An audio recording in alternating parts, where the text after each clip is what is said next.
Bonjour, j'ai une question pour vous aujourd'hui. Est-ce qu'il vaut mieux aimer ou comprendre la nature? Alors, dans quel objectif? Ici, en fait, dans l'idée de résoudre des problèmes environnementaux, de ne plus en créer, et donc, en fait, de vivre dans le respect de la nature. Donc, aimer ou comprendre la nature? J'ai envie de commencer par une petite histoire. C'est un maître mystique qui est interviewé par un journaliste. Le journaliste lui pose plusieurs questions et il en arrive à une question qui visiblement l'intéresse beaucoup. Maître, comment faites-vous pour comprendre les femmes? Et le maître de répondre, mais les femmes n'ont pas besoin d'être comprises, elles ont besoin d'être aimées. Wow. Alors là, vous avez l'œil un peu interloqué du journaliste. Et je vous laisse réfléchir sur cette pensée, peut-être en tant que femme si vous êtes femme, mais là, ce n'est pas le sujet du jour. Cette phrase m'a interpellée aussi en tant qu'écologue scientifique qui aime comprendre la nature. Là, je me suis dit, mais est-ce que la nature a besoin d'être aimée ou comprise? Ou je pense qu'il vaut mieux formuler la question comme est-ce que l'humain a besoin de comprendre ou d'aimer la nature pour vivre en respect avec elle? Actuellement, notamment en Occident, l'idée est de résoudre les problèmes environnementaux par la raison, par la science. Et donc les scientifiques sont de plus en plus sollicités pour que les problèmes environnementaux soient l'enjeu de leur recherche. On est dans l'idée sous-jacente que c'est par la compréhension rationnelle, par la démarche scientifique qui va apporter des connaissances, que l'on va pouvoir résoudre les problèmes environnementaux. Effectivement, en tout cas, la science apporte des connaissances. De là à les résoudre, on peut en douter, en tout cas vu la situation actuelle, alors que la science ne fait qu'augmenter les connaissances, notamment en écologie, les problèmes environnementaux ne font en parallèle qu'augmenter. Alors, il y a peut-être plusieurs explications à ça, mais il y a peut-être aussi l'idée que la science n'est pas suffisante pour résoudre les problèmes environnementaux. Et en cela, ça rejoint un peu le questionnement et analyse de Corinne Pelluchon. Je vous renvoie pour cela à la vidéo que j'ai faite sur son livre « Les Lumières à l'âge du vivant », où par son approche philosophique, elle montre bien qu'en fait la raison peut devenir irraisonnable, disons, et mener aux problèmes environnementaux d'ampleur que l'on connaît, parce qu'en fait cette raison en humain n'est pas isolée de notre façon de voir le monde et de la façon de nous voir nous-mêmes en fait, et de nous comporter avec nous-mêmes.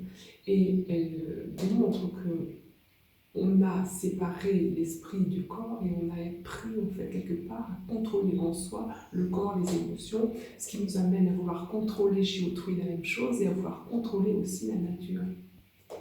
Et donc le schème, c'est-à-dire la façon de voir le monde, c'est un schéma de domination actuellement et elle propose de passer à un autre schème, à une autre façon de voir le monde qui est ce qu'elle nomme la considération. Et donc là, je pense qu'il y a un point essentiel à vraiment capter, il me semble, c'est que la raison et donc les connaissances issues de cette raison, de cette rigueur, de cette logique ne sont pas suffisantes pour régler les problèmes les plus ancrés, mais c'est vraiment à aller voir aussi comment nous, on conçoit notre place dans la nature et on conçoit la nature. Dans quelle relation on est. Donc en fait, les connaissances issues de la raison peuvent servir différentes intentions, d'où l'importance de connaître aussi les intentions. Ainsi, par exemple, dans la relation humain-nature, mais aussi relation humain-humain, interpersonnelle, on peut très bien comprendre que plus on a d'informations, de compréhension du fonctionnement de l'autre ou de la nature, plus on a de pouvoir pour le manipuler, pour le gérer, pour le contrôler. Et j'en arrive là à cette question d'aimer la nature, parce que si on est plus dans une position d'aimer la nature, est-ce qu'on va avoir envie de manipuler, de contrôler, de gérer? Ou est-ce qu'on va avoir d'autres intentions et d'autres actions? Et ça peut ramener aussi à la question du sensible. Si on a affaire à la nature dans notre métier, par exemple, je prends le cas un peu typique, disons, de l'éleveur qui a un troupeau de vaches, va-t-il se comporter de la même façon s'il est sensible à ses bêtes, s'il aime ses bêtes, que s'il en est complètement coupé? On a vraiment beaucoup séparé sensibilité et raisonnement dans la démarche scientifique. Donc effectivement, dans la démarche scientifique, il ne faut pas mettre des émotions qui risquent de perturber quelque part votre lecture objective, entre guillemets, de l'expérience que l'on peut mener. Par contre, je pense qu'il ne faut pas se couper du sensible. Séparer le sensible d'une démarche, c'est une chose, mais complètement se couper du sensible en est une autre. Et je trouve qu'on a tendance à un peu mélanger tout ça et à avoir peur en fait que si une sensibilité intervient, on ne soit plus objectif. Mais en fait, l'idée n'est pas de perdre de l'objectivité en étant sensible, mais c'est de voir ce que le sensible peut amener comme intention par rapport à une connaissance objective, entre guillemets objective, parce que au bout du compte, tout peut être considéré comme subjectif, mais j'en parlais l'autre fois.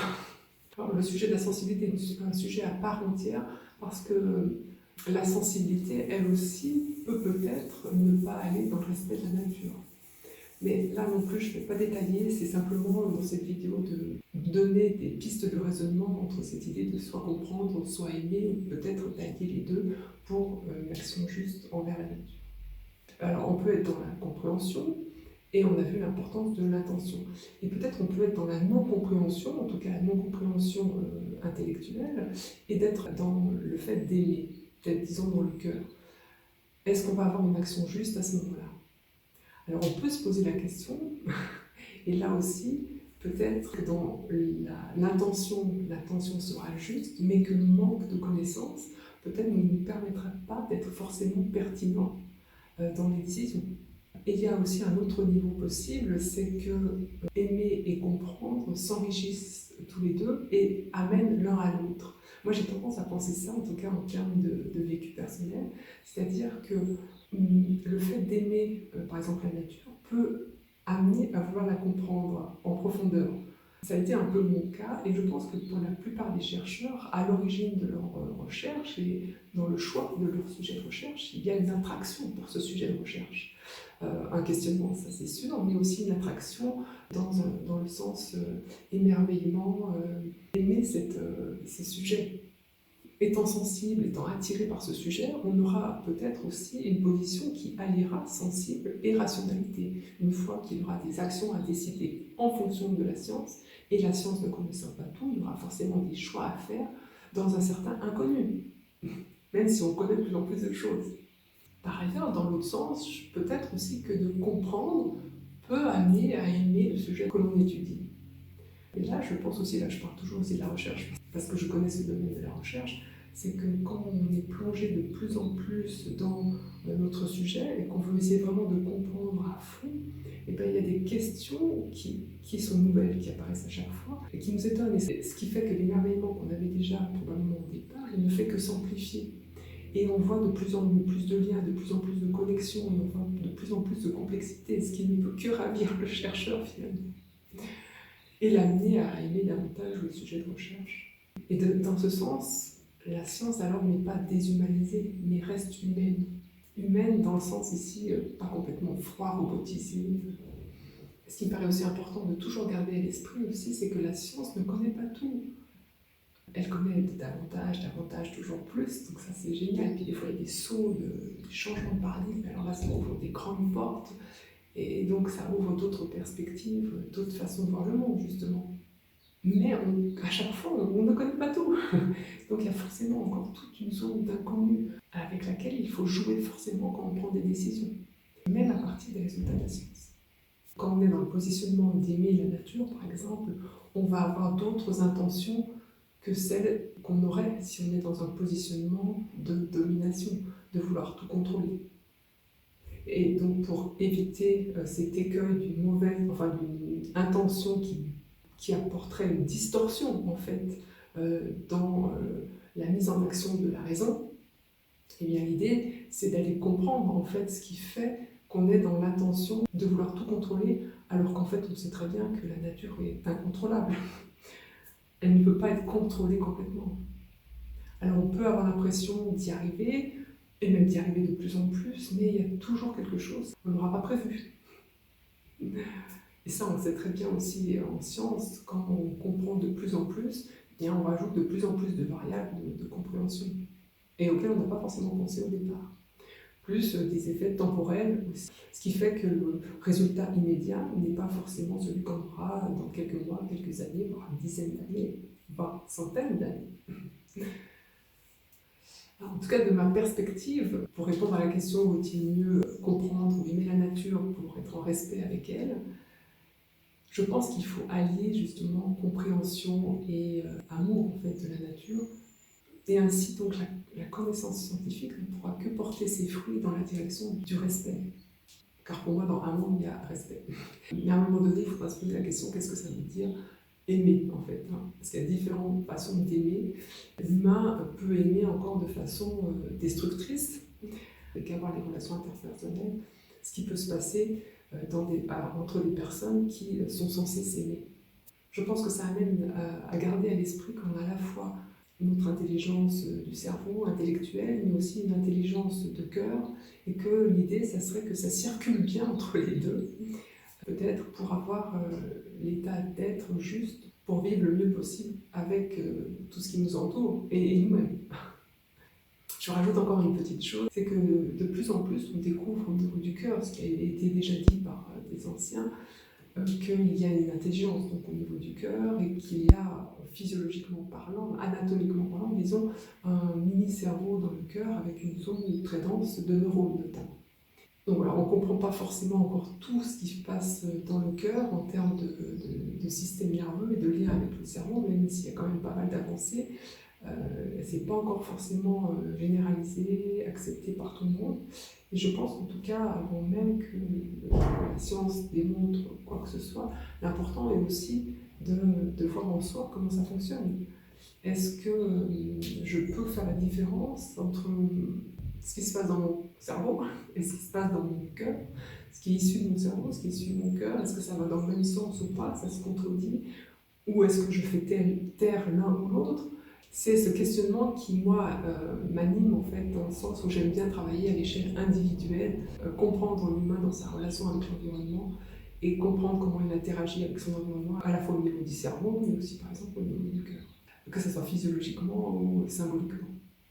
Et d'ailleurs, ce qui me paraît important à évoquer également ici, ça ne parlera pas forcément à tout le monde, mais là aussi je propose que vous expérimentez ou que vous vous documentiez sur le fait qu'en fait on peut peut-être développer une intelligence au niveau du cœur, une compréhension au niveau du cœur.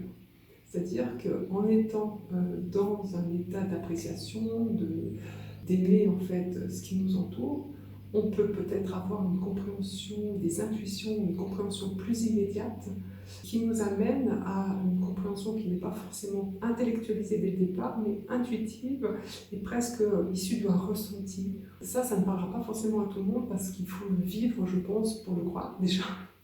Il faut l'expérimenter et puis aussi se documenter sur ce qui peut être fait en recherche dans ce domaine-là pour voir si effectivement il y a des preuves aussi dans la science qui amènent à comprendre l'humain de ce point de vue-là. Bon, je vais vous laisser avoir votre réflexion personnelle sur cette idée, vaut-il mieux comprendre ou aimer la nature pour être en respect avec elle. Et vous pouvez déjà aussi vous questionner par rapport à vos relations interpersonnelles, que ce soit entre parents, enfants, entre relations de couple, entre amis, etc. Est-ce que quand j'interagis avec une autre personne, beaucoup humaine, est-ce que c'est préférable que j'agisse avec mes connaissances, avec mon cerveau, ou est-ce que c'est préférable que j'agisse avec mon cœur? Bon, je vais m'arrêter là, je vous souhaite une belle réflexion, de belles sensations avec la nature et j'espère vous retrouver bientôt pour d'autres questionnements. Ciao!